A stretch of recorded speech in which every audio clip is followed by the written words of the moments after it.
amekuwa mwema, ametulinda, na nashukuru kwa nafasi hii niwaletee neno la Mungu na wakaribisha na kusema asanti. Tumefungua kanisa ingawa sio watu wote tumeruhusu wakuje.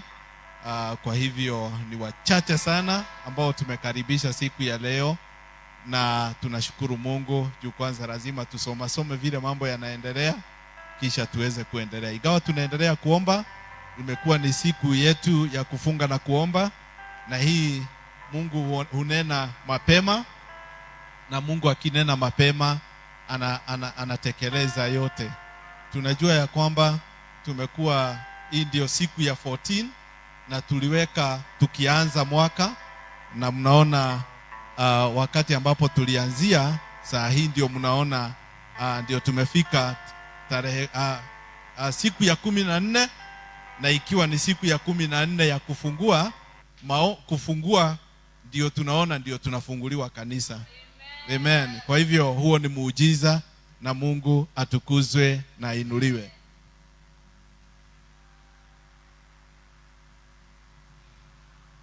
Amen. Tufungue Biblia zetu in the book of Genesis chapter 17, and we are reading from verse 1 and verse 2. In the book of Genesis chapter 17 and verse 1 to verse 2. Genesis 17, 1 and 2. I'll read. And now when Abram was 99 years old, the Lord appeared to Abram and said to him, I am God Almighty. Walk before me and be blameless. I will establish my covenant between me and you, and I will multiply you exceedingly. Kwa Kiswahili, Abrahamu alipokuwa mtu wa miaka 99, Bwana akamtokea Abrahamu akamwambia, mimi ni Mungu Mwenyezi. Uende mbele yangu ukawe mkamilifu, nami nitafanya agano langu kati ya mimi na wewe, nami nitakuzidisha sana sana. Tuombe. Tunakushukuru Baba, twalihimidi jina lako ni kuu na takatifu. Tunaomba ukafungue fikira zetu na mawazo yetu, tukapokee neno lako. Asanti Bwana kwa sababu mimi ni mtumishi wako, nimesimama hapa. Kanitumie kama chombo kwa utukufu wa jina lako. Kwa Kristo Yesu tumeomba na kuamini, tuseme Amen. Amen. Na kisha tuketi kwa jina la Yesu. Mnajua muda wetu ni mfupi sana, maana tunastahili kuwa hapa 1 hour. Kwa hivyo hatukai sana. Ujumbe wangu siku ya leo ni God Almighty, El Shaddai. So we are going to look about God's power and how he revealed himself to Abraham, and then how we respond to God's power, and then how that power works in our life. So this event ambao tumesoma siku ya leo in Genesis 17, it happened between 13 and 14 years from Genesis chapter 15. And if you know your Bible well, in Genesis 15, we know that God kept a covenant with Abraham when he told Abraham to slaughter animals, and he came walking on fire, and God signed a covenant with Abraham, and he blessed Abraham. And if you read in the book of Genesis 16 and verse 16, the Bible says that Abraham was 86 years old. Alikuwa kwa miaka 86 wakati ambapo Hagar aliweza kumzaa mwana ambaye tunamuita Ishmael. And in Genesis 17 verse 1 ambao tumesoma, Abraham was 99 years old, and when he was 99 years old, that is when God appeared to Abraham. Wakati alipofikisha miaka 99, Mungu akajitokeza na akajidhihirisha kwamba yeye ni Mungu. Na wakati ambapo Mungu alifanya agano na Abraham na akaweza kumchukua Abraham, akamchukua Hagar na akaweza kuzaa mtoto ambaye anaitwa Ishmael, kutoka kipindi hicho Mungu akamnyamazia Abraham kwa miaka 13, 13 years. Na hatujui ni kwa nini Mungu akamnyamazia Abraham. Maybe possibly because of Ishmael. Hakuweza kuongea na yeye tena, and Abraham had no revelation about God, and he had no vision about God. Hakujua Mungu anataka nini na yeye.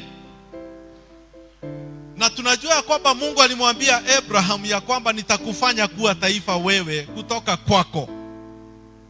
Na wewe akamwambia, I have made you to be the father of nation, the great nation.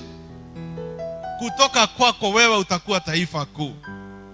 Now, kutoka Mungu amtokee Abraham na kumuita, alikuwa na miaka 75.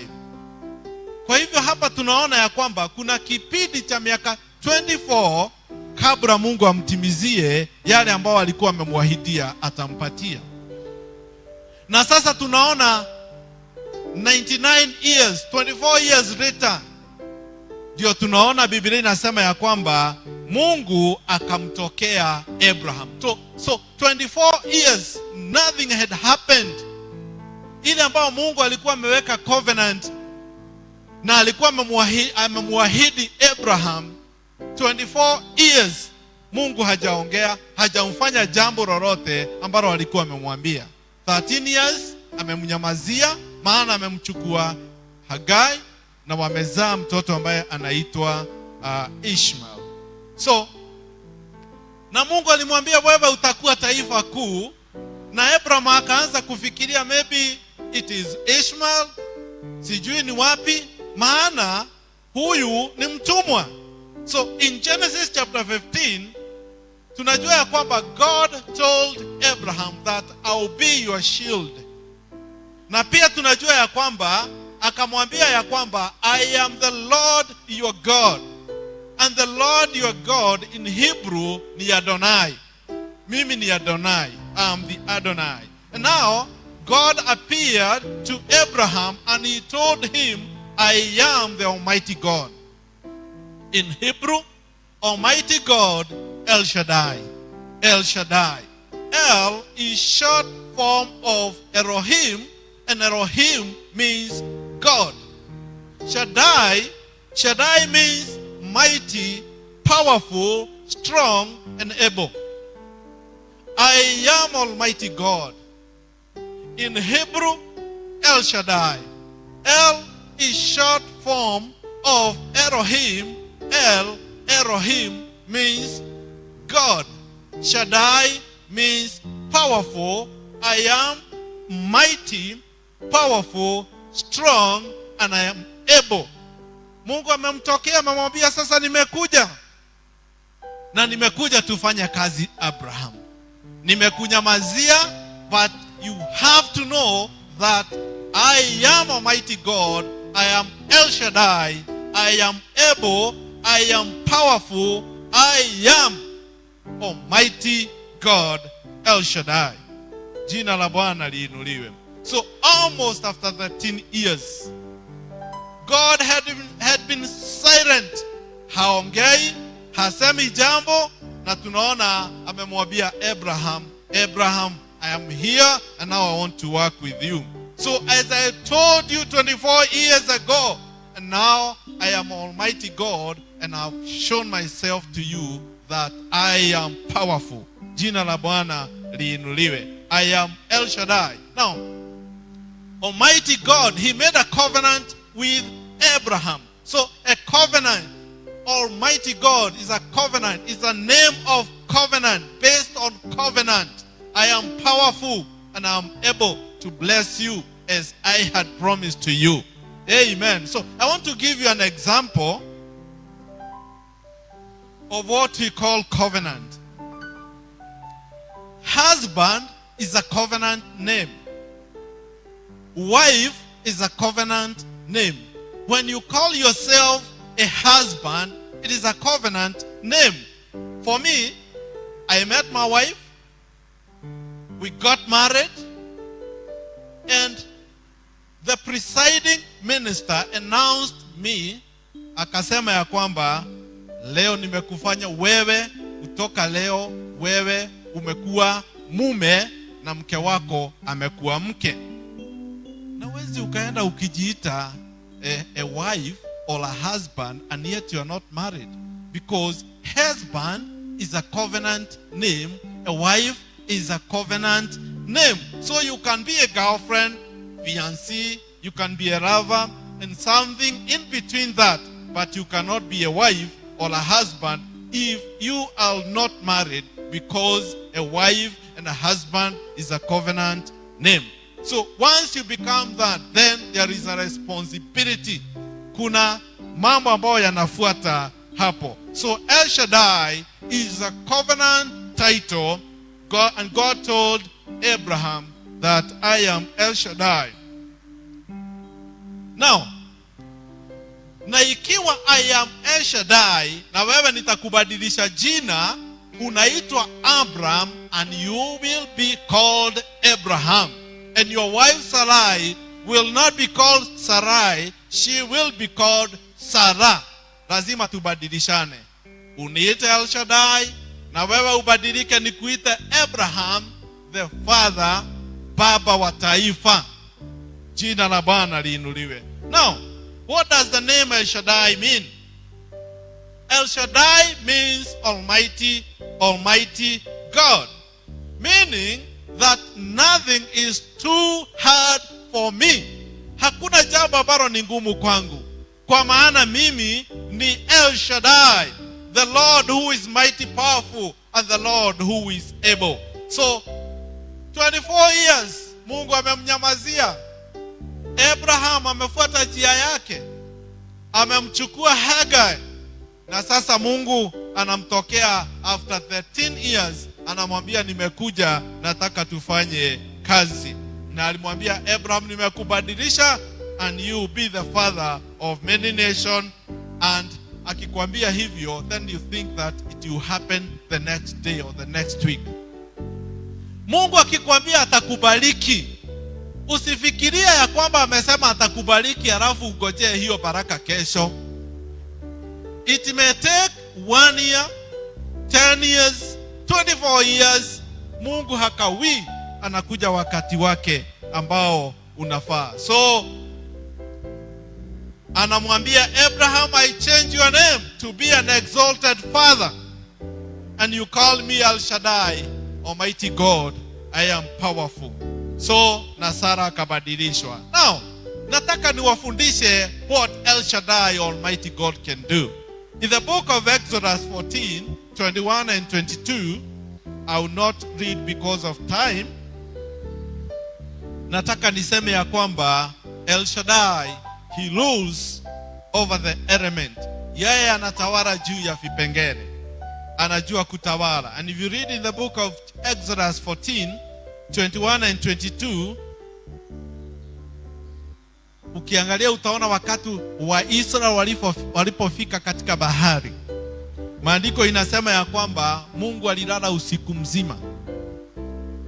Maandiko inasema amefanya bahari ikarudi nyuma. Upepo mkubwa ukarara usiku mzima.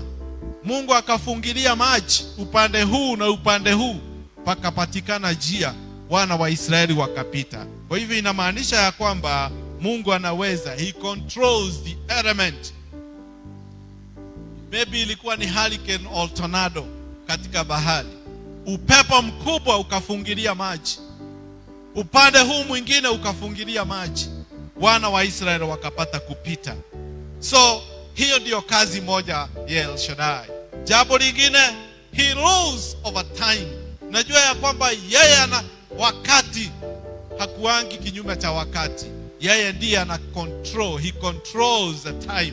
In the book of Joshua 10, 12 and verse 13, maandiko inasema ya kwamba ukisoma vizuri, utaona wakati Joshua, he was going for war and time was against him, and the Bible says aliweza kusimamisha jua, vita ikapiganwa. Joshua, he was in the midst of achieving the victory, na akiwa hapo wakati haukumruhusu. The time was chasing him, and now akaweza kusimamisha jua, ikasimama juu ya Gibeoni mpaka akapigana vita na akaweza kushinda hiyo vita. Ni kwa nini? Because we are dealing with El Shaddai and he cannot stop. He cannot make hiyo vita isimame, maana he is not controlled by time. Amen. Jina la Bwana liinuliwe. Jambo lingine, he rules over evil agendas. Anatawala juu ya agenda mbaya. The book of Genesis 50:19 and verse 21, tunaona we see Joseph brothers, they conspired to end his dreams, and now Joseph is elevated. Ukisoma maandiko utaona vizuri in the book of Genesis 50:19 and 21. These are his brothers. They wanted to kill him, and to finish him they conspired for evil. Na tunaona vile Mungu alimuadhimisha na akaweza kumpeleka katika ufalme. Na wakati ambapo madugu yake walikuja kwake, akawaambia ya kwamba nyinyi mlinipangia mabaya, lakini mimi Mungu alikusudia mazuri. So El Shaddai rules over evil conspiracy. Na kwa hivyo sio kazi yako kujua watu wanasema nini, watu wanakupangia nini. Hiyo sio shida yako, maana Mungu amekalia kiti chake na hawezi akaruhusu maadui waje kinyume na kazi yako. So they can plan without your knowledge. They can conspire without your knowledge. They can meet mahali ambapo wanaweza taka kukutana wakupangie mambo, lakini El Shaddai hawezi akaruhusu, maana wanakusudia mabaya, lakini Mungu anakusudia mambo mazuri. Jambo lingine, point number 4, El Shaddai, he rules over all gods. Yeye anatawala juu ya miungu yote. Ukisoma kwenye kitabu cha Samueli sura ya 5, 1 Samuel chapter 5 verse 1 and 5, unaona Philistine wanachukua saduku la ahadi, wanaichukua wanaipeleka katika nyumba ya Dagon. Wakipeleka kule, wanakuta Dagon imeanguka chini, inainama, inasujudia, inaanza kusujudu Mungu wa ukweli. Kwa hivyo when they capture the covenant box, they did not capture their God. Mungu wao hakuwa mateka. Sio kumaanisha kwa sababu watu wamekaidi, wamemkataa Mungu, sio kumaanisha ya kwamba Mungu wetu wameshika mpaka Mungu wetu. Hapana. Mungu wetu bado yuko. Wameshika saduku, wamechukua wana wa Israeli, wamewateka nyara, lakini Mungu hawawezi wakamchukua wampeleke wamteke nyara. Wakati huo wanaamka, wanasimamisha Mungu wao, na wakati huu mwingine wanakuta Mungu wao hana mikono, hana miguu. Kwa nini? Kwa sababu Mungu El Shaddai anatawala juu ya miungu zote. Amen. Jina la Bwana liinuliwe. Jambo lingine, El Shaddai, he rules over men and kings. Yeye anatawala juu ya wanadamu na wafalme. Kisoma kwenye kitabu cha Danieli 4 mstari wa 31 na mstari wa 35, hapa tunaona there is a guy here who was called Nebuchadnezzar. Nebuchadnezzar, a man with a wrong name, jina mrefu sana. Na maandiko inasema ya kwamba Babylon, they had conquered the whole world. Na tunaona vizuri hapa Nebuchadnezzar anasimama, anaanza kusema, tazama, Babylon nimeijenga kwa mkono wangu, ni nani mwingine ambaye ananiweza ikiwa nimeweza dunia mzima? Kwa hivyo mimi ni kama Mungu. Mungu akamwambia, wewe nitakuondoa, utaenda kukula nyasi miaka 7 mpaka wakati utakapojua ya kwamba kuna Mungu ambaye yuko mbinguni. Na ukisoma maandiko vizuri utaona vizuri maandiko hivyo. Kuna mambo ingine unasoma yanakupendeza ambayo yananukuliwa katika maandiko. And the voice of the Lord fell from heaven. Unaona kitu kimeandikwa kwa maandiko, that the voice of God fell. Sauti ya Bwana ikaanguka. Kwa hivyo hiyo sauti ikamuondoa kwa mamlaka Nebukadneza, akaenda kukula miaka 7. Kwa nini? Kwa sababu Mungu ambaye tunamtumikia, he rules over men and kings. Anatawala juu ya wanadamu, anatawala juu ya wafalme wote wa dunia. Wanajua ya kwamba yeye ni Mungu. And how do we respond to El Shaddai? Ukiangalia maandiko utaona we need to live in the reality of God's presence. Lazima uishi katika ukweli wa uwepo wa Mungu. Lazima kila wakati. And God told Abraham, akamwambia vizuri ya kwamba, wewe Abraham, uende mbele zangu ukiwa mtakatifu. Be blameless. Be blameless. So, when the presence of God is around you, inamaanisha ya kwamba when El Shaddai is in your presence, kuna mambo mengine ambao wewe hauwezi ukayafanya. Maana unaona uwepo wa Mungu uko karibu na wewe. And also, you need to live depending on God's provision. Uishi kulingana na vifungu vya Mungu. Hizo ni ahadi zake ambazo ametuwekea sisi kama watoto wake. Jina la Bwana liinuliwe. Amen. Hakuna kitu ambao unaweza uka-exchange with El Shaddai, because he is all powerful. Yeye ni Mungu.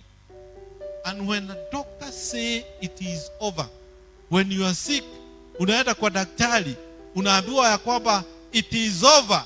Yes, it is over kwa daktari, but remember, El Shaddai have not spoken. Hajaongea. Jina la Bwana liinuliwe. Kwa hivyo watu wanaweza sema yao, waseme wewe utakaa miaka gapi ukiwa maskini, lakini ujue ya kwamba El Shaddai bado hajaongea. Osaileto lea mwadhani. So he told Abraham that walk before me and be blameless. Be blameless means Abraham was supposed to be righteous before men and before God. So once you take your eyes on him, you will not be defeated. So he told Abraham, be blameless. So, and God offered 2 things to Abraham. 1, covenant. 2, blessings. Amen. I will make a covenant with you, and I will bless you. Alimwambia ya kwamba nitakuzidisha na uzao wako.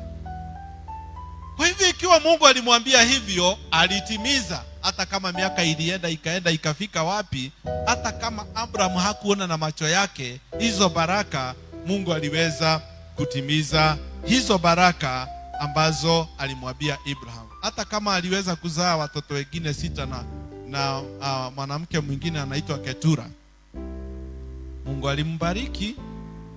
So we know that God is a God of multiplication. Akamzaa mtoto mmoja Isaac. Isaac akazaa watoto 2. Kutoka hapo Jacob watoto 12. Walipokuwa naenda Egypt, wakaenda wakiwa 70.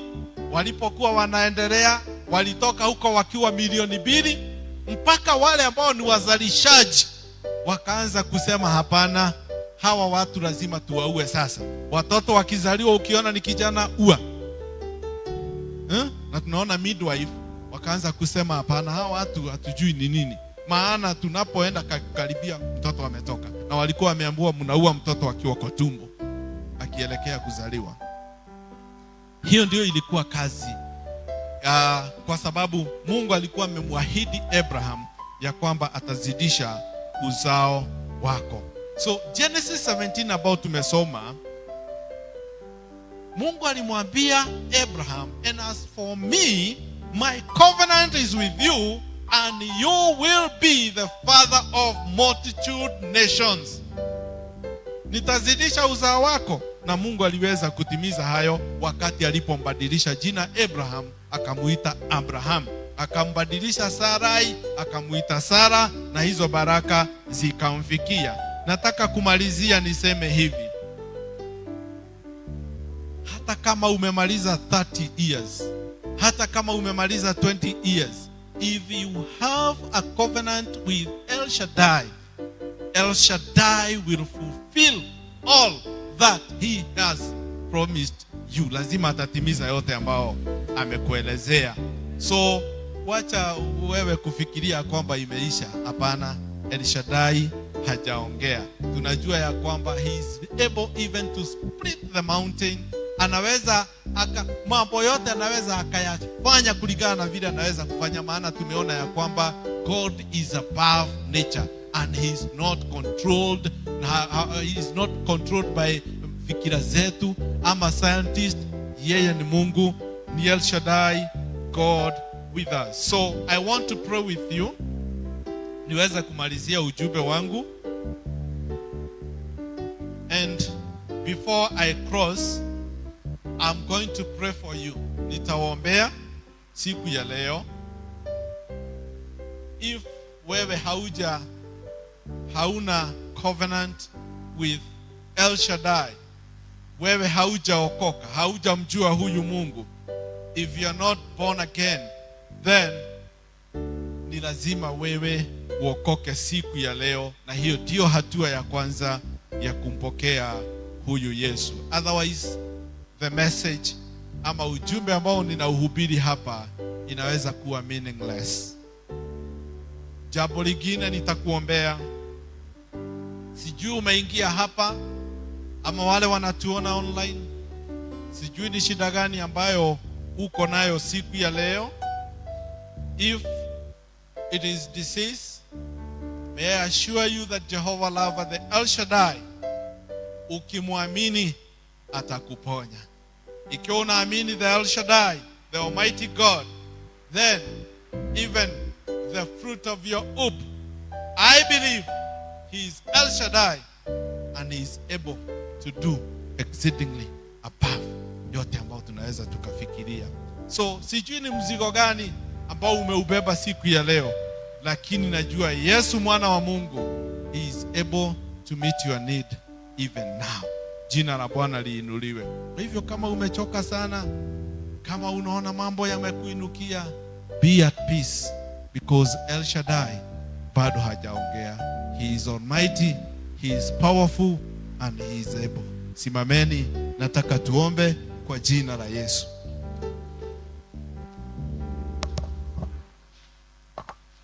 Ikiwa hujaokoka, nataka nikupe nafasi. Sema, Bwana Yesu, naja mbele zako, mimi ni mwenye dhambi, nisamehe Baba. Kutoka leo nimeokoka, unifanye kuwa mtoto wako. Kwa Kristo Yesu nimeomba, amen. Baba, ninaombea huyo ambaye umemkumbuka siku ya leo, badilisha maisha yake. Muokoe Bwana, ili awe na covenant na wewe. Kwa Kristo Yesu tumeomba na tumeamini, amen. Nataka kuombea mtu ambaye ako na mahitaji. Ikiwa uko hapo na unahitaji lolote na ungetaka maombezi, nataka kuomba na wewe kwa jina la Yesu. Hebu tuombe. Baba, tunakushukuru kwa sababu ya huyu ndugu ambaye yuko hapa na yule ambaye anatuona online. Ana mahitaji, amekuwa akiomba, amefunga, amekuwa akitoa hata zaka zake, na bado hakuna jambo ambalo limetimia. Tumeona uliweza kukaa miaka zaidi ya 24 kabla umtembelee Abraham, lakini ahadi zote ambazo ulimwahidia uliweza kumtimizia. na ukaweza kumtokea na ukamwambia, I am the Almighty God, I'm El Shaddai. Ninaomba ukumbuke huyo ambaye yuko chini katika hali ya kifedha. Huyo ako na magonjwa na madaktari anasema amefika mwisho. Tunajua Bwana wewe bado haujanena. Tukumbuke Bwana, na ukumbuke nchi hii na iweka mkononi mwako. Naombea rais wetu Uhuru Kenyatta na wote walio chini ya mamlaka na madaraka. Ninaombea wote ambao ni walinda usalama. Ninaomba makoti yetu ya Kenya wakahukumu kwa haki pasipo mapendeleo. Na hata wakati huu Bwana ambao nchi iko na huzuni kwa sababu ya ugonjwa wa COVID-19, ninaomba mfalme utembelee nchi hii na utusaidie. Utulinde kwa haya magonjwa. Kwa Kristo Yesu tumeomba na hata tumeamini. Amen. Na neema ya Bwana wetu Yesu Kristo na upendo wa Mungu Baba na ushirika wa Roho Mtakatifu ukae nasi sote sasa na hata milele. Amen. Hakika wema na fadhili nami nitakaa nyumbani mwa Bwana milele na milele. Amen. Amen. Basi kabla nipeane baraka ya mwisho, kuna bahasha, kuna ya sadaka. Sijui kama mko nazo, ningetaka kuomba. Na wale ambao wako online, unaweza ukatumia our pay bill number 923479 923479, na Mungu atawabariki. Nataka kuiombea ili kimalizia takuwa na saduku hapa, you can drop here, but we are encouraging you muweze kutumia our pay bill number, na Mungu atawabariki. Amen. Amen. Mta drop tukitoka, you come here, nitaiombea, then you will drop katika box yetu kwa jina la Yesu. Ebu niwape baraka. Bwana wabariki na kuwalinda. Bwana akawainue kwenye maeneo yake ya juu. Bwana akawaegemeze na kuwafanya kuwa wakuu katika vizazi vyenu. Akawezeshe waume kwa wake kupanda katika mwito wenu. Jina lako linapotajwa watu wakakuinukia kwa heshima. Ninatangaza wewe utakuwa mkuu na mtu mwenye kuogofya. Bwana akuinulie uso wake na akupe amani. Angazie nuru wa uso wake na pia akufadhili. Auishe nafsi yako, akakuongoze katika njia za haki kwa ajili ya jina lake. Akakuwezeshe kuwa na uzoefu wa wema wake katika kila upande. Ukakutane na wema wa Mungu mbele zako. Jina lako linapotajwa watu wakakuinukie kwa heshima. Akakuwezeshe kufika mahali ambapo wamekuandalia. Mbingu ikatende kazi kwa niaba yako na dunia ikafunguke kwa niaba yako. El Shaddai akayafanye mambo yote akatendeke kwa wema kwa ajili yako. Ukaenende katika wiki ambao tunaanzia ukiwa na ujasiri na uhakika ya kwamba katika Kristo Yesu wewe ni mshindi na zaidi ya washindi. Baraka za Mwenyezi Mungu Baba, Mwana na Roho Mtakatifu ziwe nanyi, ziwaongoze na ziwalinde leo na hata milele. Amen. Wapendwa, Bwana wabariki, muwe na wiki yenye baraka. Kwa hivyo kama ni kutoka, watu watatoka moja moja. Wakitoka moja moja, basi ili msiweze kukaribiana, na Mungu atawabariki. Kwa hivyo ikiwa kuna box iko karibu, nasubiri kwanza.